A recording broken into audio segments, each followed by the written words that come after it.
welcome everybody to episode number 339 of the OMG Hour. We are your observant martial geezers, and of course I am Sean Evans, otherwise known as Santa Claus. What? That's supposed to be a secret. I am Tico, Mr. Second Place, known as just Tico or Mr. Second Place. Aren't you an elf? No. You're not an elf? Are you No. Santa's little helper? Krampus. You're Krampus. I'll be Krampus. Great. That's the closest you're gonna get with me. All right. So let's do a show, Sean. First, before we start, I want to show off the cool things I got. Today. Oh yeah, because you went to the States. I went to the States. My wife returned. She actually brought me something. I have two things to show. One thing that I found at a 7-Eleven, which is just fun. And I've just hit my microphone. Oh, because, good. This is great radio right there. I'm showing. This is Spicy Dill Chex Mix Maxed. Okay, interesting. I like spicy dill. But my wife actually in a store in Myrtle Beach purchased this for me. It is a cereal.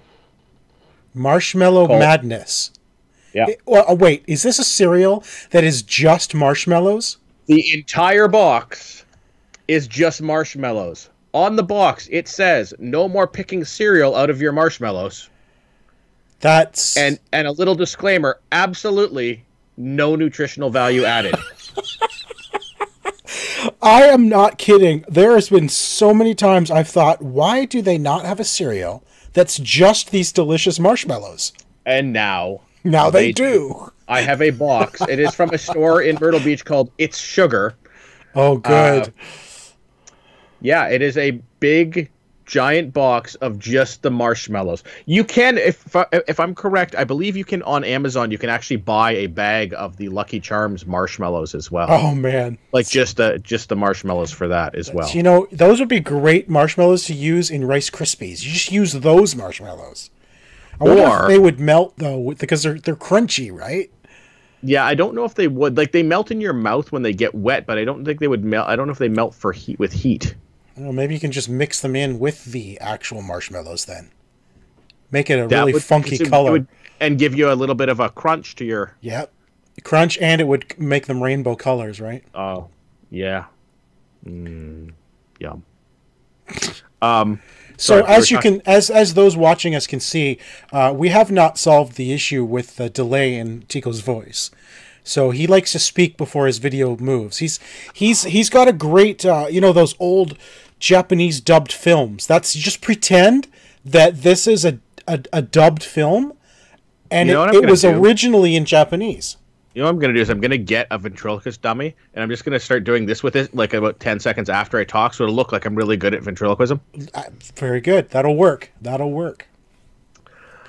All right, let's talk about some stuff. All right, clock's ticking, Tico, and I'm only getting older. Well, yeah, everybody knows that, Sean.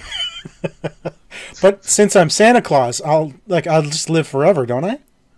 Well, that's the thing when you look ridiculously old to begin with. Like people always just assume that you were 70. So like when you say that, like, oh no, I'm only 45, you're like, oh my God, you look fantastic for your age. I bet you get that a lot, actually. You probably get that a lot, don't you?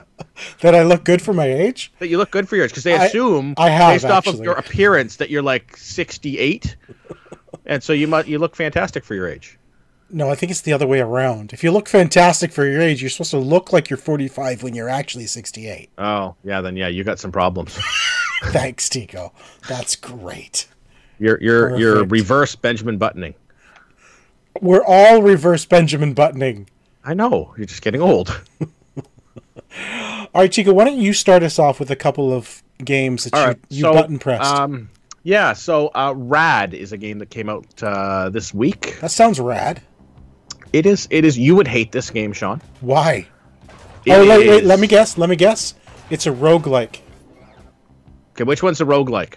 It's permadeath, basically, but you can retain a few things.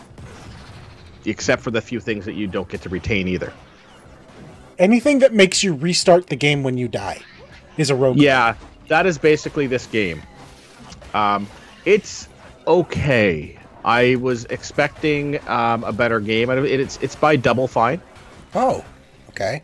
I have not been a huge fan of Double Fine stuff in the last few years. They haven't had a ton of stuff out in the last few years. The last few things they've had I've enjoyed, but this is the permadeath really like I like the visuals, I like the look of it. Your character, as you go through it, as you kill things, you mutate, so you'll get like some sort of a perk. It might be like my guy at one point got like spikes growing out of his body, so whenever I was attacked, it would do damage to the people attacking me. But then when you die, your character's dead, and you have to start a new character. I have not done well. I think you do get to retain some stuff that if you finish a level and bring it back. I just haven't found that much stuff. Okay. And even early on, like, the enemies are not, like, super simple or anything like that. There is no tutorial. Like, you know, most games are saying, oh, press this button to hit, do this to jump, go this way maybe. This is what your goal is on this thing. No. No, none of that. None of that. It's just, you know, you can run around. It's you pretty. figure it out. It's pretty. It's very pretty. Like, you do figure it out. Like, it's not like you know, it's not like it's like a very difficult to figure out concept. You do figure it out, but like I'm playing through, I'm like, okay, well, are they going to tell me what my goal is or get more of the story? It's just okay. If you like roguelikes, then it's probably something you would enjoy. It is very pretty. Wait, is plantation growing behind him as he runs? Yeah, so it is after some sort of a war or something like that. So you are trying to restore life to this planet. And you walk around. So plantation grows. You're mutated, so you're like plantation's growing in after you and stuff like that. There are things that you're going to shrines and activating them, and it opens up a big lush area around it. It's just okay. I mean, okay. I was hoping for better. I think that the difficulty curve early on in the game. Like, you die pretty early. Like, I would have sort of liked one of these games where it lets you get like 3 or 4 levels in, develop a taste for it, and then start murdering you on a regular basis. I agree. A lot of these games, I feel the same way, and that's part of the reason I hate them. It's because right off the bat, you die 30 seconds into it. Yeah. And like, I didn't get anywhere. And you don't feel like you don't feel like you've progressed enough in the story to care. And that's my problem. Is I haven't progressed far enough into the thing to be sort of, you know, that hook's not in. It's like, okay, so I died like on the first level 8 times. You know, maybe I'm going to play something else for a little bit. Exactly, right? Yeah, I agree. That's why I don't like roguelikes. So I don't mind roguelikes because it has been done very well before. You'd mentioned Dead Cells earlier. It's coming to Game Pass. And that one there, it can be punishing at times, but it is very, very satisfying. To keep going back and trying it, right? Like, it doesn't have that. You can die quite a bit, but it doesn't have that feeling where you're just not having fun. I had fun with it. Even you don't feel like you're failing? Yeah. Well, I mean, I always feel like I'm failing, but that's. I mean, I get up in the morning. I mean, that's life. That's Okay. So I mean, you get past it. Right. I also now wait. Is that on Game Pass, or did you buy that one? I did buy that one. Okay. I did buy that one. And you're kicking yourself for buying it? I never kick myself for anything. I had whatever the Microsoft rewards credit available. So yeah. Okay. Cool. I could have used it on something else. I'm not kicking myself. I never really regret something. It's an experience I got to have. You must get a lot of reward points throughout the year because you put on like 30,000 points a year or more at least, right? And then they reward you for all those achievements, right? Yeah. Oh, yeah. For every achievement that you get, it's tied to your achievements and to your purchase history. Right. So you get a big reward every year because I think last month alone, you get like 8,300 points in the month, or achievements. I mean. Well, and last year in December, I got a something from Microsoft. I have no idea what it was for, but they're like, you know, thanks for playing our games and click this redeem code, and it was like $180. That's ridiculous, dude. Yeah, I think it was based. Again, I'm trying to figure out what was that for, and the only thing I could think of that it might have been for was Gamerscore. That's ridiculous. Wow. So. Okay. Because my brother-in-law got the same thing, and he has similar achievement getting tendencies. All right. So. Devil May Cry 5. I think that's Yeah. on Game Pass, right? That just hit Game Pass this week. And so I'm like, okay, I've enjoyed some of the Devil May Cry stuff before. I have not. I tried to play, I think it was DMC 4, I think. Yeah. I did not enjoy it. It's too much of a hack and slash for me. It is a hack and slash. It's not something I can play for long periods of time. I can play like 2 or 3 levels and get through it. It is a lot of the same thing. And I'm still early in the game, so like I'm 4 levels in now, so I'm not like at the point where the game's gotten punishingly hard. Is this still Dante? This is Dante, yes. He's missing an arm. Did he lose an arm in the last game? Well, he didn't start this game with it, so. Oh, yes. Interesting. I Okay. don't remember the last game, and I certainly didn't finish it. No, that's what I mean. I don't know because I don't enjoy DMC series. Yeah, I don't mind it. It's okay. I mean, at the price of included in Game Pass, absolutely. Well, sure. I mean, included in Game Pass, you can try anything, right? Yeah, and that's what it is. I had tried the demo of this when it because they did have a demo. I had tried that when it first came out, and it was okay. But I'm not buying it.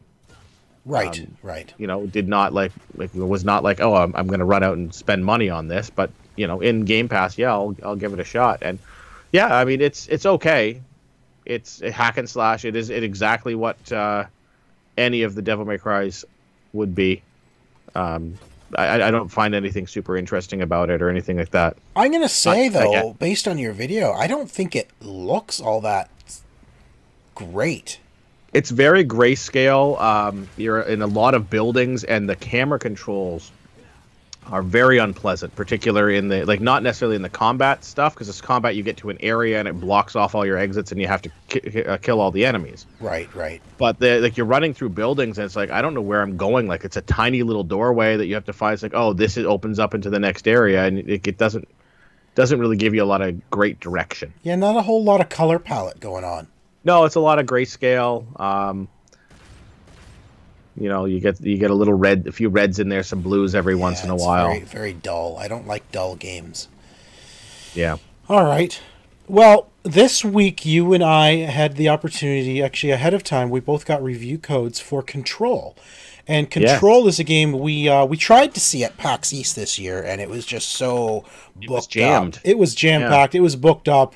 You know, it was one of those things where Sony was showing demos of it, but you had to book it first thing in the morning, and I would go on to the site, and I would click on where I want to see, and almost like immediately at 9 a.m., which is when it went live, it would be completely gone. Like, so many people would be going in, booking their slots. So you and I did not get a chance to see Control. But fortunately, we were given review codes, the both of us, for this. Yes. And I've been playing it on PS4, and you've been playing it on Xbox. Yeah. What are your thoughts on Control? I'm really actually enjoying this. It is a very odd story. It's very unique. It is definitely a unique game. Like, you are unlocking a very odd story and figuring stuff out as you go. It is very neat. This is the team that did Quantum Break. Alan Wake. Yep. So you can feel that sort of that vibe in this game. It is a very spooky, suspicious-y type game. I really like it. So you are infiltrating a company, a building, like an FBI type building. It's an FBI building. Like, it's a large, corporate building. You've infiltrated this. You've somehow gotten mixed up in some sort of conspiracy that's happening. You've been right off the bat. You are somehow given the powers of what is being called the director. Yeah, so you are like the head of this building, right? Somehow you've been chosen by this supernatural force to be the director, and you have a supernatural gun because basically the gun chose you.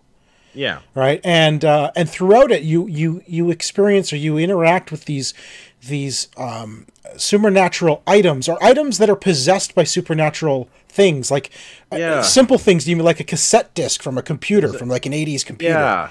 Right. And they're somehow supernatural, and you end up getting some supernatural powers, like being able to lift and throw things. And when you touch them, you touch them, and you get the power to like do like an air dash or the telekinesis throw. I think the telekinesis was the horse. thing, the toy horse. And then the picking up items and throwing them was the cassette disc. Well, that was a cassette disc. Okay. So the building is basically, for lack of a better term, it's being possessed by what's being called the hiss. Yeah. And it's taken over the bodies of all of the guards and some people, and they're attacking you. The hiss is attacking you. And you somehow have this ability to clear the hiss from different control points in the building. So the building has morphed, you know, it's changed because the hiss has changed it. And once you actually cleanse a control point, the room goes back to normal. It goes to everything moves back in place. Everything pops back into the way the room should look, and it unlocks other areas of the building that were previously blocked. Right. I will say this about the game: the map system is not great. No, it's really not. I spent some time on one of the early spots. It's like, okay, I have to go here, and I'm like, okay, you have to open up the map.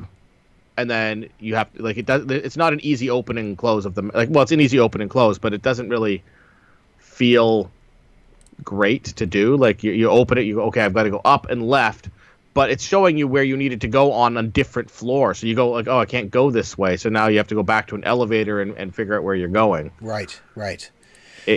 Yeah, the map definitely leaves something to be desired. I'm enjoying the game. I don't find the combat overly difficult. I mean, it's a challenge. I'm not saying it's easy, but I don't find it frustrating. Is I think what I'm trying to say. I find it balanced. It's a good balance. You know, I think it offers a little bit of aim control. It kind of pops your gun sort of in the direction of where you're aiming. So you still have to have a little bit of precision, but. I like it. I'm enjoying it. I have died a couple of times. The biggest thing I have an issue with is keeping track of my health, even though the health is in bottom left of the screen. There's too much action going on to pay attention to the bottom left of the screen. Yeah, right? And you can find that I died a bunch of times on the first boss. Yes, I died on the second boss. There's this creature that's floating around like. Oh, is he the second boss? That's the one. That's the one. The one that's floating and throwing things at you and exploding. Yeah, I died there. I died there a couple of times until I figured out what you're to do, because it doesn't hold your hand through that battle. Doesn't. It's like I'm trying to throw things at him because you've just learned that power. Yes. Right, so I'm throwing things, and he's dodging them. I'm like, why did you just give me this power? Right. If I'm not supposed to use this power to do it, exactly. Have you never played a video game before? What you're supposed to do? You give me a power, and then that's the way I defeat the guy. Exactly. That's how it's supposed to work. I did the same thing, because that's the boss you get right after you get your telekinesis power. Yeah, and so instead you have to hide behind things, wait for him to do his thing, and then shoot him a bunch of times until your clip's empty, and wait for it to reload, and then repeat. Yeah. Now I will say the one thing I love about it is you never run out of ammo. Your gun auto fills, but you have to wait. So if you're shooting too quickly, you'll run out of ammo. You just have to stop and wait for the gun to sort of reload itself. Oh, see, what I do is I empty the clip. Yes. And then I do the telekinesis throw at the guy. Nice. And by the time that I've hit 2 telekinesis throws, my gun's recharged. Right. And even before you get to the telekinesis, you just have to be careful. But I am actually really enjoying Control. I'm still in that phase where, listen, I want to play the game, but I don't feel like playing anything. You know what I'm saying? It's so... Yeah. It's such a weird place to be. And I think it's a little bit worse than other years, to be honest with you. I want to play games, but then I sit down, I'm like, I just don't feel like it. You know? Yeah, games are a nap. Right? I think that's just it. I've been so exhausted these last couple of weeks, almost a month now, just that... Well, you've been traveling a lot, back and forth, so it's away from your family. It's draining on you. Gosh, I'm traveling again, dude. Absolutely do it. And I'm leaving on Tuesday again for another 10 days. So hopefully we'll recording the show again from another hotel room next week. So yeah. Anyway, that is Control. Yeah, I had a longer video to show, and for some reason the video went dark in the middle there, and I'm not quite sure why. So I apologize. I had more to show. It is. I'm really enjoying it. It is telling a fun story. I do find that I am having trouble sitting for longer than a couple of hours, and playing that sort of a game right now. Before I think that's the thing. I'm mentally at the point where, like, okay, I can only pay attention for so long before I need to. Yeah, for sure. Break right now. And I don't think it's a game. I think that's just me right now. And I think Control is a full-priced game. But if you enjoyed Quantum Break, if you enjoyed I'd say more so if you enjoyed Alan Wake. Yeah. I think it's more along the lines of Alan Wake than Quantum Break. Quantum Break had more narrative built in because it was telling you the story as you progressed, whereas this one you're uncovering the story, which is closer to what Alan Wake was. I found the combat in Quantum Break different, though. Like, it's much more frenetic combat, where you're really running and dodging and all that, whereas this is less that. It's more just run and gun, like in Alan Wake. Although the difference is you don't have to shine the light on Alan Wake. I hated Alan Wake. I really enjoyed Alan. Not the gameplay I didn't hate. I hated the atmosphere. It was way too scary, and I hated when those creatures ran at you. It was too. Sean peed his pants a little bit. I really enjoyed Alan Wake. I thought it was really, really well done. There was like a number of times it actually gave me a couple of really good jump scares. Well, that's the problem. It was too jump scary, and when those things came running at you in the dark, and you're like, boom, boom, boom, and you're missing them all. It's just like, no, I can't do this. I'm done. Ooh, I want next week Sean's review for Blair Witch next week. Oh yes, that's on Game Pass, and I will be playing it. And I may live stream it because I'm going to see if I can. I'm going to be in the dark playing it alone in a hotel room. Like, perfect place to play a horror game, right? I mean, I am looking forward to Sean's review of that. Oh my gosh. I'm looking forward to that. I've actually just walked in. It was not available first thing this morning to download. It is available now, but I am not doing so because my bandwidth sucks to begin with. Yeah, and we're recording a show, and your delay is gone. So yay! So a couple of things. I think you'll be excited about this. Telltale. I will be. Telltale Games, of course, that just went out of business. They're doing the likes of Batman, The Wolf Among Us, and The Walking Dead stories. Yep. They are being revived as a new company with the rights to The Wolf Among Us and Batman. So we have not seen the last of The Wolf Among Us, and that makes me very happy. I am very pleased at that as well. I am a big fan of those games, as everybody knows. Well, I know, like, a lot of the Stranger Things game, that the rights for that reverted back to Netflix. They did, yeah. So they've lost some of. They don't have The Walking Dead because that's Skybound, but they do have Wolf Among Us, which makes me happy because I loved The Wolf Among Us, and I really wanted a sequel to it. The Fables comics are fantastic, so they have so many stories that they can pull from that universe, and it's going to be really good. Plus, new stuff that they can do as well with that. Well, see, to me, the Wolf Among Us really took the concept of you make a choice that's going to actually affect the story, because there were many times there'd be literally a branching story. You can either go save the prince, or you can try to figure out who murdered Frog or something like that, right? Yeah. And you have to choose right now which way you're going to go, and that literally changes the story going forward. Yeah, I'm looking forward to it. There was another one game that was the day they went under. It was an island survival game. I can't remember what it was called. It was not licensed in any way. It was like some sort of an island survival game in that style. Oh, it was the day it was supposed to come out the day they announced they were closing, and they just never released it. Oh man! So I'm hoping that does get released. Like, it was available for pre-order, and then was just gone. Oh man! Okay. So I mean, that's exciting. I don't know. It says it's being revived as a new company, and it's by a new company. There's a company that has purchased. They purchased Telltale and their rights to their IP. So the question to me is are they actually reviving the name Telltale Games as well? That's what I want to know. By the article, it sounded like they are. Like, it's still going to be Telltale Games. Telltale. It was, what is it? LCG Entertainment. So maybe it's Telltale and LCG company or something like that. So, I mean, I think that's smart. If they can actually keep the name, that's a very smart thing to do. Because that's a brand. Yeah, it's purchased all of its assets, including back catalog rights to licensed properties, The Wolf Among Us and Batman. Yes, which is awesome. So, yeah. Awesome. And I love this article. Microsoft HoloLens 2 is going to go on sale in September. Which, I mean, I saw the article, I'm like, oh, wow, that's awesome, man. You know, I've been a huge fan of HoloLens. I'm excited. I still haven't had a chance to actually play with one.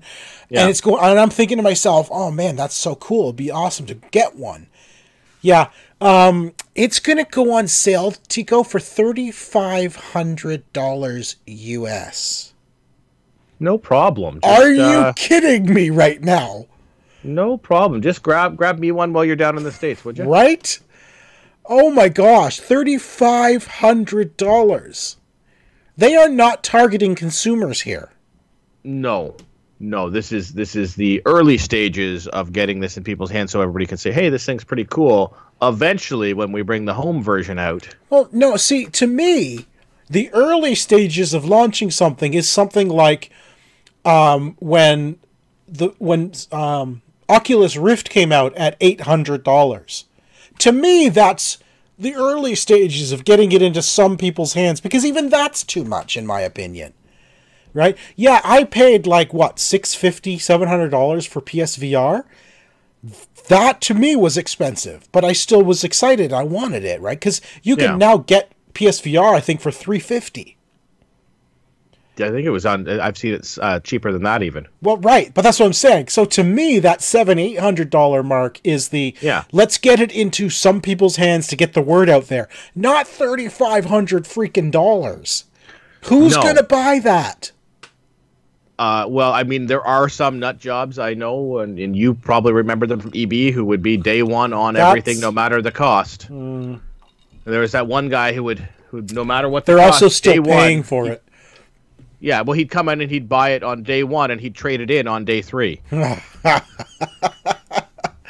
Oh, man. Anyway, we'll see. HoloLens 2 apparently has double the vision.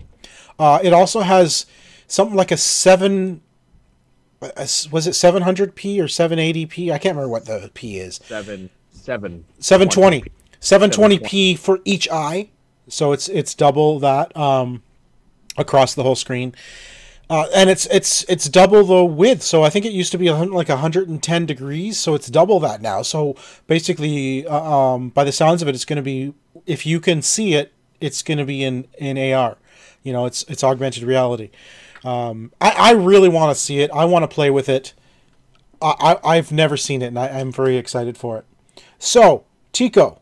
Yes. Shall we play a game? Is this like the starting of... Shall we? Would you like to play a game? Yes, let's play a game. All right. What game shall we play? War games. No. War games. Super Geek Fight. Let's play Super Geek Fight. We haven't done it in a while. We've been inundating the listeners with Lone Wolf lately, but let's do Super Geek Fight. So I'm pulling out my cards here. All right. It has been so long I can't remember which colors are which. Right. Those are the Oh, the purple is a modifier. Orange is also another modifier. 2 modifiers, a location, and a character. All right. All right. So instead of, what are these black ones? Black ones are blank. Ones are the blank ones. The black ones are the modifiers. Oh, sorry. I've got blank cards here. Yeah. There's some blank cards in each one. So the white ones are your fighter. The black ones are your modifiers. Blue. The blue is a location, and the purple is a scenario. Yes. Okay. So, are you drawing the blue and purples? Sure. I'll draw blue and purples. So instead of I have another odd card in here. I'm taking that out. I don't know what that is. I'm not going to shuffle. I'm just going to pick one randomly. Let's go with this one right here for myself. And I'm the headmaster of a famous wizarding school.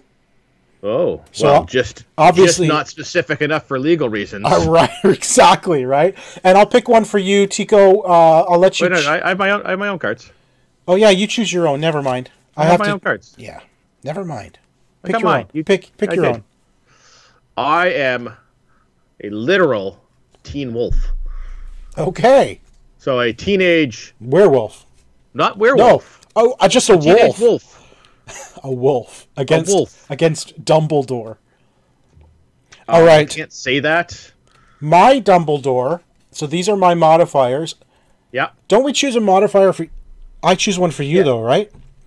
I choose one for you, and you choose one for me. You choose for yourself first. Yes, I'm going to choose this modifier for myself. Dumbledore is driving the Batmobile. That actually happened in the Lego movie. There you go. Awesome. All right. The literal teen wolf. I think you're thinking of Gandalf, not Dumbledore. They're the same guy. They might be. All right. So my literal teen wolf is using a blank as a club, and it says draw another character card. All right. He is using Hercules as a club. That's a good club. Yeah, he is using Hercules as a club. Wow. All right. Do I choose a modifier for you as well? You choose one for me as well, and it may be beneficial. It may... All right. Tell me when to stop. Stop. All right. You... you're armed with a flame-throwing guitar. Well, most teen wolves are. I mean, that's... Wait, so does he give it... If he gives that flame-throwing guitar to Hercules, you got like a double... Yeah, double bat. Like, yeah, he's swinging this whole scenario around. This is going to get deadly at some point. All right, and yours. All right, do your... Oh, I'm going to... Oh, you're going to let me do the same thing? Yeah. All right. I want that one right there. You sure? That one will do. All right. All right, your he who cannot be named for legal reasons is chained to their evil twin. Oh my gosh. Chained. So he's goodness gracious. Okay. So two wizards. I got double the power. Yeah, but I mean, this is evil. This is you're true. This guy's evil. Even evil people want to save their hides. Not necessarily. From a flame-throwing guitar. Here's what I'm going to offer as a wolf with sharp teeth is to bite the hand off of your character to allow your evil twin to go free. All right, let's choose our location. All right. Where would you like me to stop? There. Right here? Yeah. All right. We're doing all of this on a helicarrier. Well, yeah. That would make sense. That would make sense. And let's modify this fight even further with a purple scenario. I hope it says no magic, no magic, no magic. Go. Oh man. The fight has a $100 special effects budget. That's what? That's going to affect your fireball for sure. That's going to affect everything. Your flame-throwing guitar. It definitely affects the magic I can do.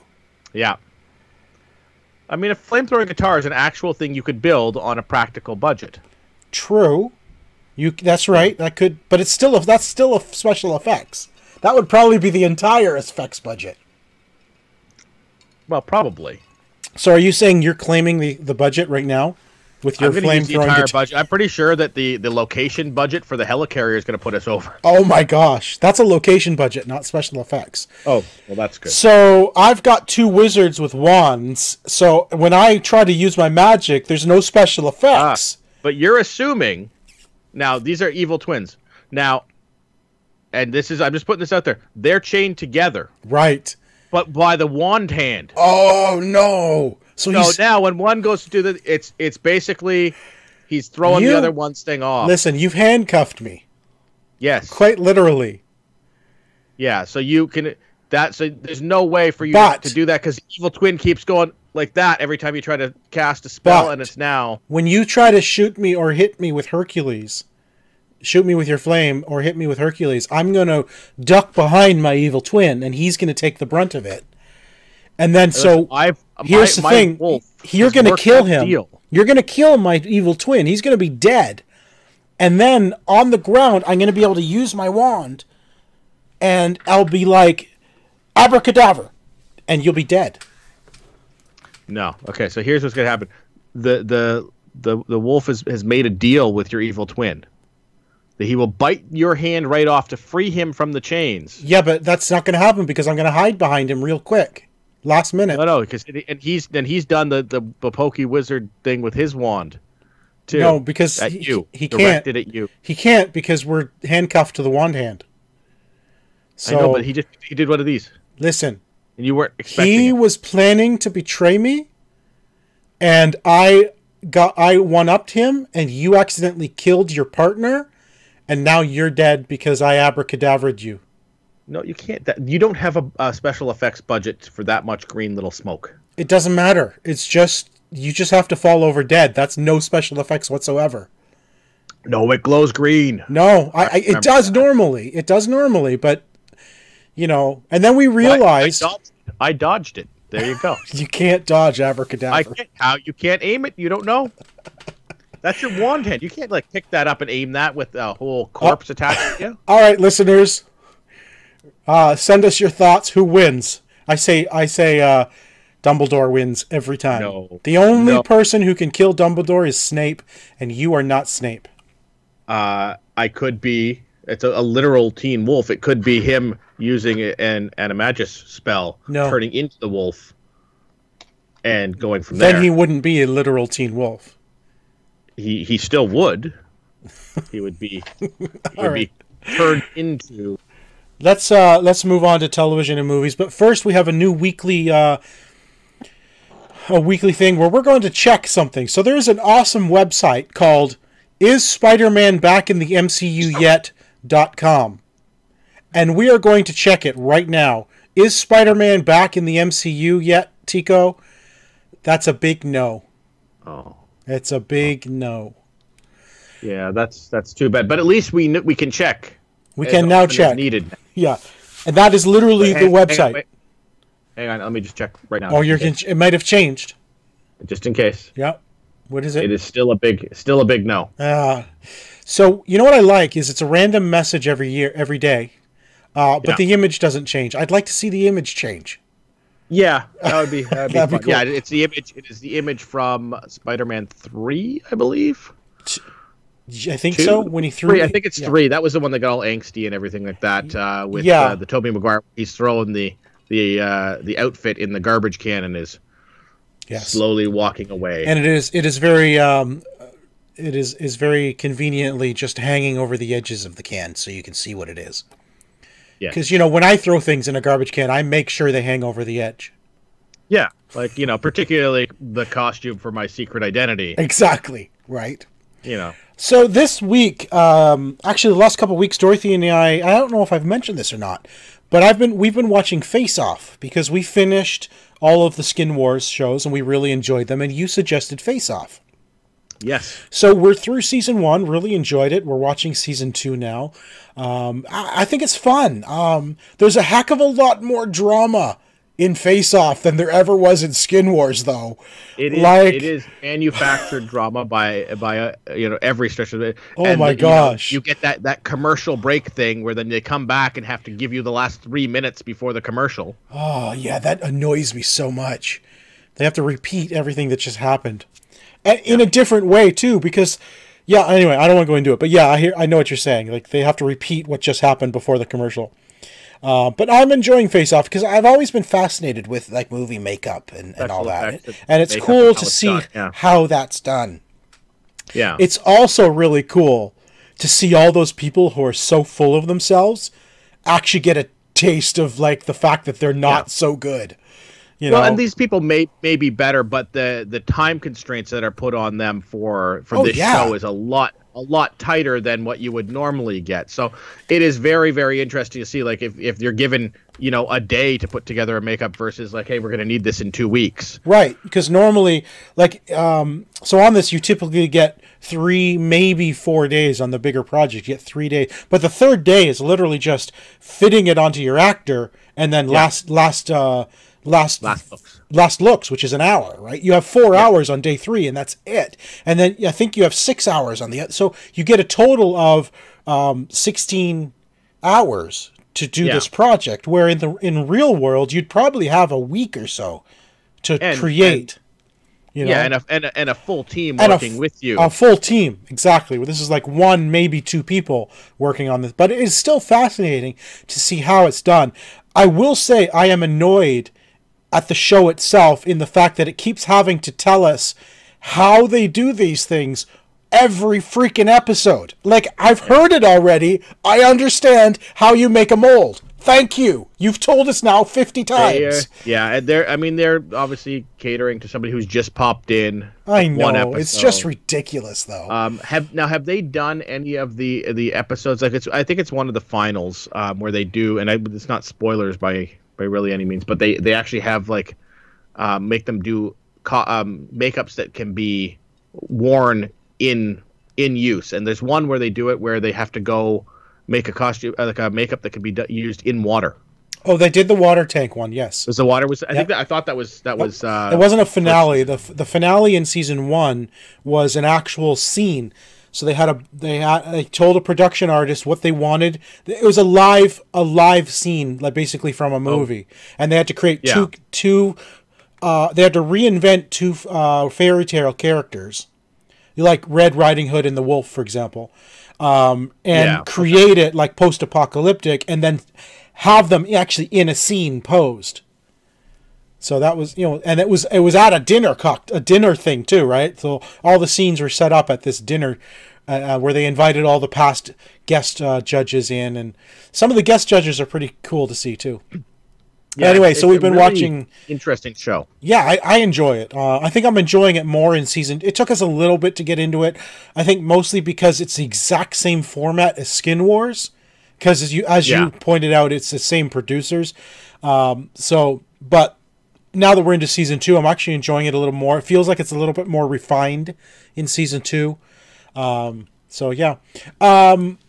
Okay, I do have to say this, though. This week, I watched 4 Star Wars films. I watched Force Awakens, The Last Jedi, and then went back and watched Solo and Rogue One. But the reason I'm saying this, Tico, and some of you may understand why this is such a big deal, I watched them with my wife. And she actually asked to watch them. And it kind of blew my mind. That's interesting. It's like, what's going on? What fantasy world am I suddenly living in? But yes, we watched Force Awakens and Last Jedi, and the next day Dorothy, like, she's not into it like I am, obviously. But the next day she says, "Can we watch the next one? What's the next one after that?" I said, "That's not out yet."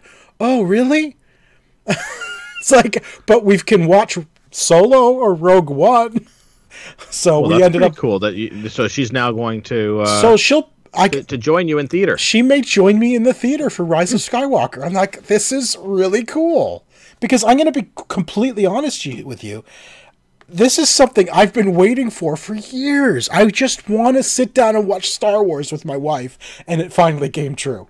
It's like, what is happening? Some weird fantasies out there, and that's one of them. That is one of them. And now you see if you can get her to do the Leia buns and the slave bikini. I don't think it's going to go that far, but anyway, not. We also watched Dark Phoenix this week. Yes, and was that your first? That was your first viewing. My first viewing of Dark Phoenix. I'm going to be honest. I did not find it absolutely terrible. I think I enjoyed the film for what it is.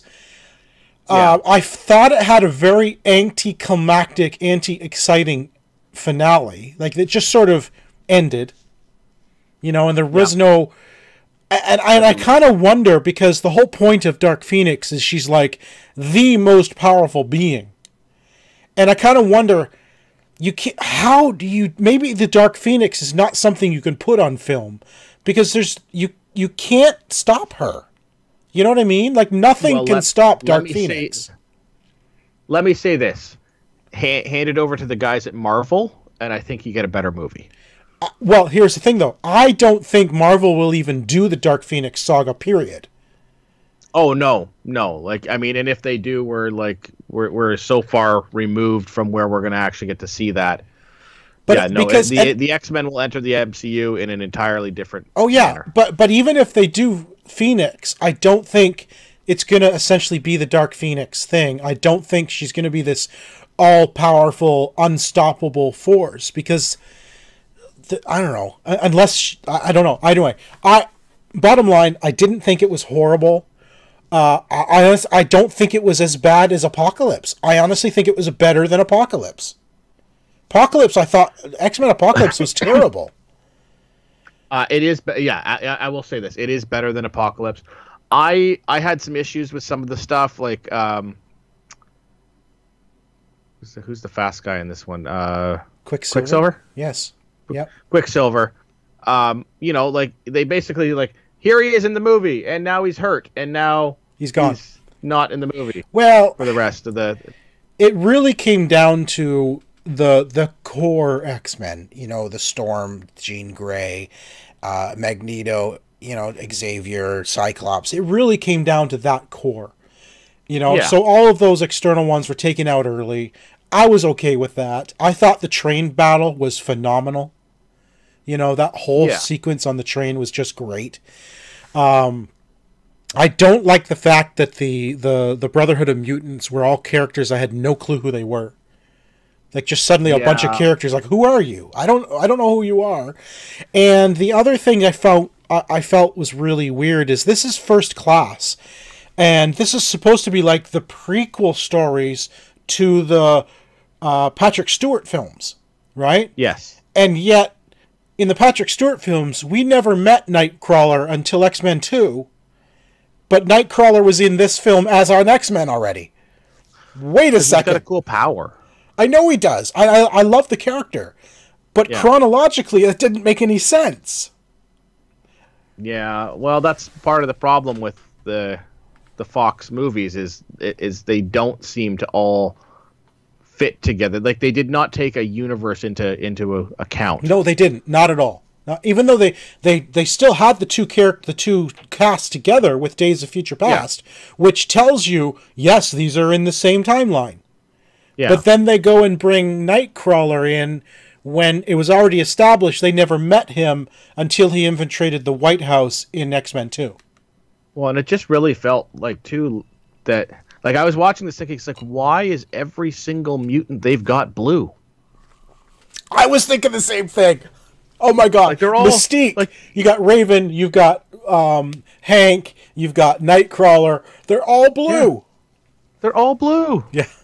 Yes. Well, honestly, and to be honest, that actually goes way back to the days of, early comic books.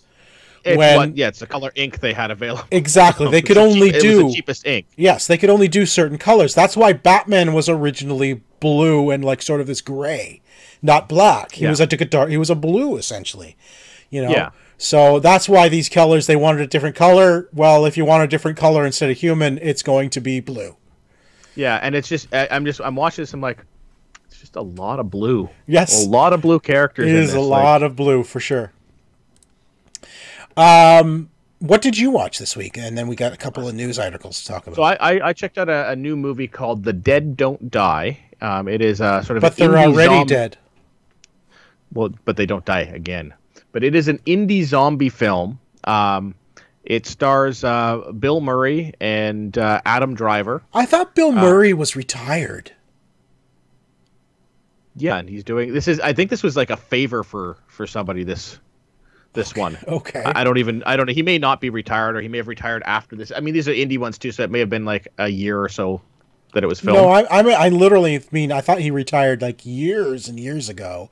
Instead, he wasn't doing films anymore. And then, of course, he appeared in Zombieland. Zombie. He's going to be in Zombieland too. Right. So maybe he's come back from retirement, because I know I read that he was done acting. Yeah. Anyway. Well, if you watch this, it's not so much acting as he's in it. Bill Murray doesn't act. He's just in things. So it's weird. It's a very weird movie. I will say that it's a zombie flick. It follows several of the things. The reason I was interested, it was the sheer number of people that I was familiar with who were in this, and I was reading this off the air. So Bill Murray, Adam Driver, Tom Waits, Chloe Sevigny, Steve Buscemi, Danny Glover. Oh my gosh. RZA, Rosie Perez, Carol Kane, Tilda Swinton, Iggy Pop, Selena Gomez. It's a lot of people. Like actual full roles, or are these all cameos? Like some of them are smaller parts, but they're not like they walk past. Like Iggy Pop is a zombie early on in the, of course, early on in the thing. But like they're not like, it's not like they were, like it doesn't feel like it was like one day on set, or like an hour on set. Pop is like you scan a camera by and recognize them. They were in the movie. Okay. I mean, there's a great scene where they're like making a plan to go out, and Tilda Swinton asks Adam Driver for his car, so he hands over the keys. He drives a smart car, of course, a little tiny. Because he hands over his keys. That's what Kylo Ren drives. Yeah, so he hands over his keys, puts her in her hand, and he's got an Imperial destroyer on his keychain. Nice. And she looks at it, she's like, Star Wars. He's like, yeah. Nice. Excellent. I love that. I love when movies make fun of or acknowledge other things the actor has been in. Yeah. I love when they do that. I love that sort of, it's a bit of a meta game. You know what I mean? And I love that when movies do that. When it's like when it's a nod, not when it's like shoved down your throat sort of thing, but when it's like a gentle nod, like, that sort of thing. It's like when two actors who were in the same franchise together in a different movie somehow acknowledge that. I love when they do that little bit of a meta game, In the movie Maverick, where they had Danny Glover with his cameo as the bank robber. In which movie? Sorry? In the movie Maverick. Oh yes, Danny Glover. Danny Glover's the bank, and he pulls down his thing, and they look at each other. And they look at each other for a second. Yes. And like then shake their heads. No, like that. Because it's Mel Gibson and Danny Glover from Lethal Weapon. Yes, they look at each other like, wait, I know you. I love exactly. That's exactly what I mean. And then it's like I've been waiting for years for Adam Routh to meet the Superman from Supergirl and have some kind of an exchange between them, because the fact that Brandon Routh was Superman. But they haven't done it yet. I've been waiting for that just little nod, but they haven't done it. But anyway, that's cool. So the dead don't die. I will have to watch that. Yeah, it's fun. It is odd. I will say that it is an odd movie. It does have some sort of nods to like the Romero zombie flicks and stuff like that. It is interesting. Cool. Well, more interesting stuff, of course, came from D23 last week. Of course, the day after we recorded. In fact, the day we recorded. The night we recorded, they announced more stuff coming to Disney Plus for Marvel. 3 new shows have been announced in the whole lineup of shows. They've announced She-Hulk is coming to Disney Plus. Miss Marvel is getting her own show, and Moon Knight is getting his own show. Now, not only are they getting their own show, but they will cross over into the movies. So they are part of the MCU. I am so excited about this for a couple of reasons. Number one, big She-Hulk fan. Yeah, I enjoy that. I really hope it's done in like the courtroom drama setting sort of thing. Of course. I hope so too, because she's a lawyer. She's a lawyer. Yeah. And Moon Knight was one of my favorites growing up as a kid. He's a lot lesser known, but I absolutely loved him. He is basically Marvel's Batman. Crazy Batman. He is like a crazy Batman. He gets his powers from an Egyptian talisman. Yeah. From the Egyptian moon god or something, right? Yeah, and he has like a batarang thing, but it's shaped like a crescent moon. Cool. Dressed all in white, the hood and everything like that. It's just he's a billionaire Playboy, cool. Awesome. who gets the these powers. So it's something that can be done quite well in a TV series, I think. Yeah, I like the fact that so the thing that Disney is doing with these are not going to be like annual TV shows, from my understanding. These are one-shot, 6-episode miniseries. All right? Yes. It's essentially they're saying, you know what? We're going to give this character a 6-hour story arc. You know? Instead of 3 feature-length movies, here's 6 television episodes of an hour each. And one arcing story. One story throughout the whole 6 hours, which I'm great. That's awesome, you know. Yeah. I'm looking forward to that. But the fact that all of these characters either are going to come from the movies or are going to go to the movies as well. It's not going to be a standalone thing. The television shows are part of the overall franchise. So the events that happen in the shows affect the movies and vice versa. And those characters will cross over from one to the other. Which is awesome, and I am really looking forward to it. Of course, most of those we probably won't see for a couple of years now. Like they're extending them out. I believe we're not even going to see the first TV show until next year's spring, where I think we get Hawkeye and WandaVision in spring of 2020. And then I don't think we get anything until the next year. I think the Marvel What If stuff, which was where they also announced the number of it's a 23 episode season, which is the same number of movies in the Marvel Cinematic Universe so far. That was, I think, the decision to do that. Are they gonna? Is each of the episodes going to be a what if from each of the movies? Then I don't think it's going to be that. I think it's just that's why they decided on to do 23. But I'm so glad. Like 23 is a great season length. They are getting the voice actors for as many of these characters to do. Yeah, as far as I know, they said that they're basically all returning to voice their character if they're in it. Yeah, and Haley Atwell came out. During this thing because she has been reprising her role in. I believe she's the first episode. The first episode is what if Peggy Carter got the super serum instead of Steve Rogers. Exactly. So we're going to see awesome. See her as a Captain America, which right. I think I have that comic somewhere. I'm gonna have to look. I'm gonna have to look up because I have like the physical What If comics somewhere in my house, and I want at least one of the series of them. Since these are animated, I'm assuming they're going to be half hour, which is probably why they can go 23 episodes. Yes. Yes. But still, I'm looking forward to those. I love the What Ifs. We've talked about them before. Similar to I love the world of Sliders because it's all what if scenarios. Different Earths. Disney Plus also last week brought out Ewan McGregor on stage and officially announced that he is reprising his role as Obi-Wan Kenobi in a Kenobi television show on Disney Plus. It will take place 8 years after Return of the Jedi. And this is so amazing. So now we've got 3 Star Wars shows coming to Disney Plus. The Mandalorian starts when it launches. And then we've got the Diego Luna show, which takes Cassian Andor's story of his time in the rebellion. And then we've got Kenobi. There's also actually a new season of Clone Wars coming as well. The 7th season of Clone Wars. I need to catch up on that show. That whole show is coming to Disney Plus.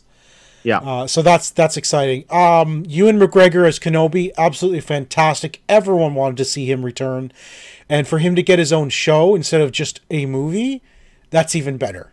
Yeah, Disney cannot take my $90 fast enough at this point. They have done such a good job in setting this up for success. Yes. Like I will, tell me when I can give you $90 and I will do it. I honestly, I went online this week to say, can I just sign up now? But no, you have to wait till it's actually available. But I hear you. It's like you can't take my money fast enough for this Disney Plus. I'm not going to waste time with a monthly subscription to see how it is or whatever. $90 day one, you can have it, and I am happy with what you've told me is going to be there. Absolutely. No, I you've already given me enough for however many years worth of content, and I am excited about everything. People were paying $15 a month for HBO for Game of Thrones, just Game of Thrones. We're going to get a Jeff Goldblum show. Come on. Yes. I mean, that in and of itself is $90 right there. The World According to Jeff Goldblum. Yes. That man. I can't wait. I can't wait for the Disney Jeff Goldblum ride to show up. That man is so fascinating because he's so weird. Have you ever seen Jeff Goldblum just being himself? He was at Fan Expo, I believe, this last week. He was a friend of mine who loves him. She got her picture taken with him. He was giving out free hugs, and you got your picture taken with him. And so she was like over the moon. But no, I mean, have you ever seen him just talking? He is so bizarre, but fun to watch. It's, my gosh. He must have like ADHD or something like that, because he's like all over the place with his... It's great, though. I'm looking forward to that. That'll be fun. Yes. Finally, one last thing. So... a while back, there was a movie called Boyhood, I believe it's called. It was actually filmed over the course of 12 years. So it actually watched this child on film grow up over the course of 12 years. And it was like something that had never been done before in film. I think it won some Academy Awards. It did really well. Well, that same producer, director, writer is taking a story that he loves, that tells the story of these characters over a 20-year period, and is actually going to film it over the next 20 years. This film is going to take 20 years to complete, Tico. Now, here's the fun thing about this. The story takes place in reverse order. Which means, of course, he's going to film it from now up until, like, 2039 or 2040, right? Yeah. And then he has to piece it together in reverse order. So the newest film goes first all the way back to the 20-year-old film. What happens if someone passes away in that 20 years? Yeah, that's going to be... And I mean, it's possible to happen. Right? You see younger people passing away, unfortunately. It's fascinating. It is so fascinating, though. Yeah. That is an interesting concept for something that's not a documentary. Right. It's a film. You're right. It's not a documentary. Like, speaking of documentaries, we're gonna tell it. We're gonna document this person's life for the next 20 years and then put together a movie and then show it to you. No, we're filming a movie, a story. Yeah. Over 20 years. It's so cool. It's so fascinating to me. And speaking of 10-year documentaries, actually, I just finished my third viewing of The Office. You know what? I don't know, Chico. Listen, this is my third time watching it, and those last several episodes are unbelievably emotional every freaking time. Yeah. Like, oh my gosh, that show is so well written. It's not even funny. Like 3 times, and it still gets me every time. And every time I watch it, Tico, I don't even want it to end every time.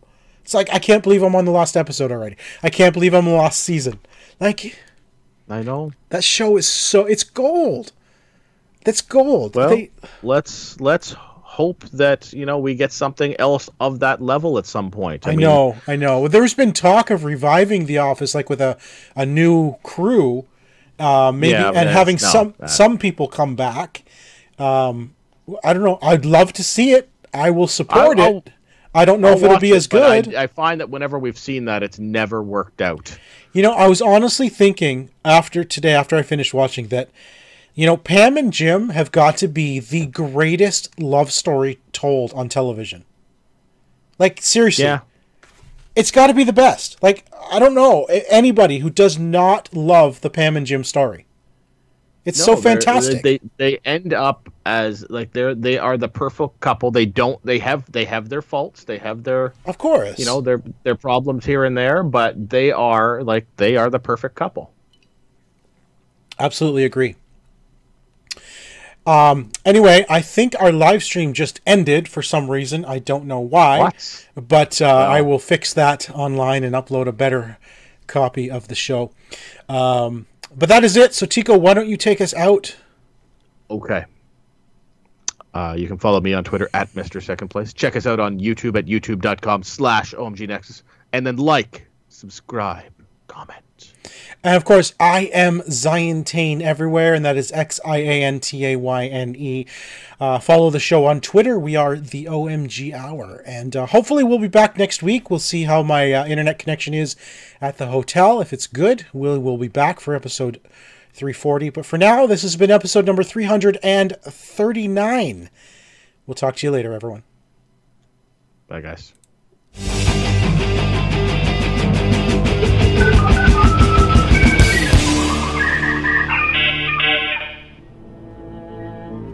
This has been an OMGNexus.com production.